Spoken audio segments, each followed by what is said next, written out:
हिंदू धर्म में भगवान विष्णु को त्रिदेवों में स्थान प्राप्त है। गुरुवार के दिन की पूजा का बहुत विशेष महत्व है।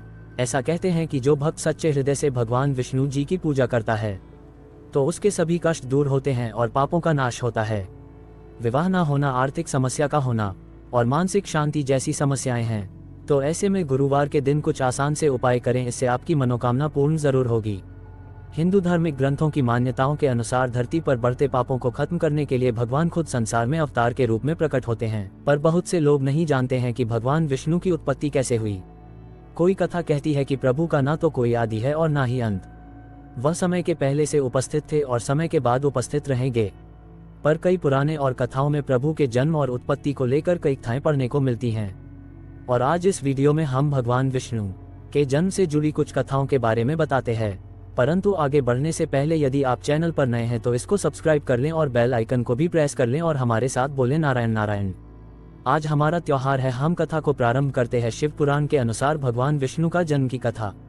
चिरकाल में भगवान शिव और माता आदिशक्ति वार्तालाप कर रहे थे कि तभी भगवान शिव ने माता आदिशक्ति से कहा कि हे देवी, मैं चाहता हूँ कि भूमंडल में दूसरा व्यक्ति हो। तब माता दुर्गा ने कहा, हे प्रभु, आपकी सोच में संशय कैसा, आप सृष्टि के पालनहार है, आपने सृष्टि की भलाई के लिए ऐसा सोचा होगा। उस समय भगवान शिव ने देवी दुर्गा के संवाद को सुनकर अपने वह मान पर अमृत स्पर्श किया। इससे पुरुष उत्पत्ति हुई, जिसके तहत से पूरा फरमान प्रकाश में हो गया था।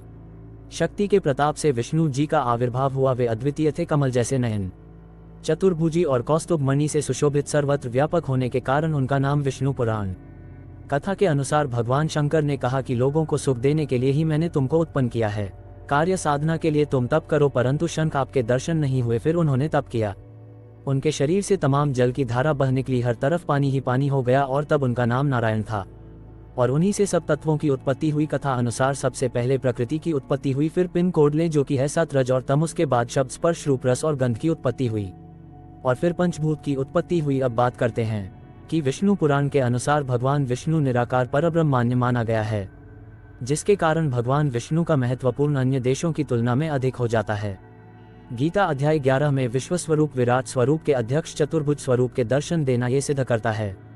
परमेश्वर का चतुर्भुज स्वरूप सुगम है। ऋग्वेद एवं अन्य भागों में भी अनेकों सूक्त विष्णु को समर्पित हैं, जिसको विष्णु सूक्त भी कहा गया है। ऋग्वेद में सर्वप्रथम स्वतंत्र रूप से भगवान विष्णु को मंडल 1 से सूक्त 22 में वर्णन आया है, जिसमें भगवान विष्णु के वामन अवतार के 3 पक्ष से 3 लोग मापने का वर्णन है। अन्य ऋग्वैदिक युग में भगवान विष्णु के वर्णन है, जिसमें भगवान विष्णु को इनसे का मित्र एवं वृद्ध के वध हेतु इंद्र की सहायता करना वर्णित है, जिसे तेरे देश में भगवान विष्णु के महत्ता समझ आती है।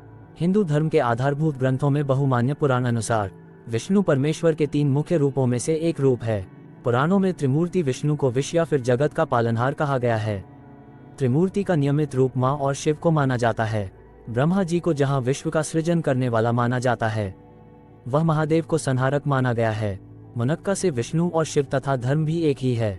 यह मान्यता भी बहुत स्वीकृत रही को न्याय को प्रेस रहे, अन्याय के विनाश तथा जीव की परिस्थिति के अनुसार उचित मार्ग रहने के निर्देश हेतु विभिन्न रूप में अवतार ग्रहण करने वाले के रूप में भगवान विष्णु मानते रहे हैं।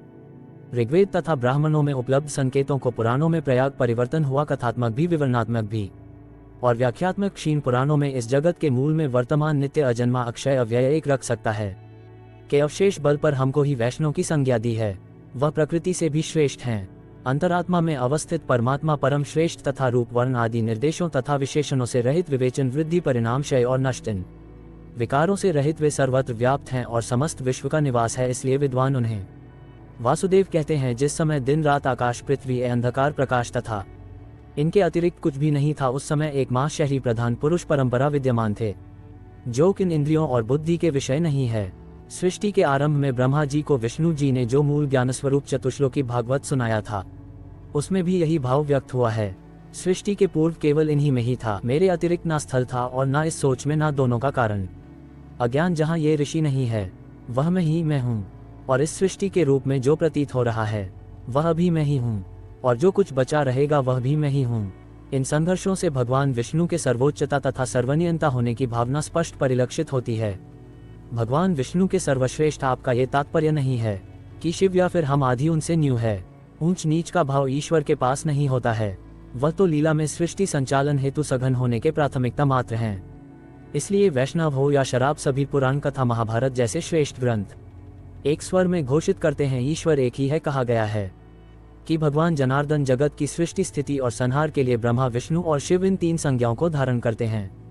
अनेकत्र विष्णु तथा शिव के ही होने के स्पष्ट कथन उपलब्ध होते हैं। इस वीडियो में बस इतना ही जानकर आपको कैसा लगा और हमें कमेंट्स में अवश्य बताएं। और अगर आपको वीडियो पसंद आई हो तो इसे लाइक करें तथा लोगों के साथ शेयर करें। साथ ही चैनल को सब्सक्राइब और बेल आइकन को प्रेस करना ना भूलें। मिलते हैं आपसे अगली वीडियो में और भी अद्भुत कथाओं के साथ। तब तक के लिए हरिओम।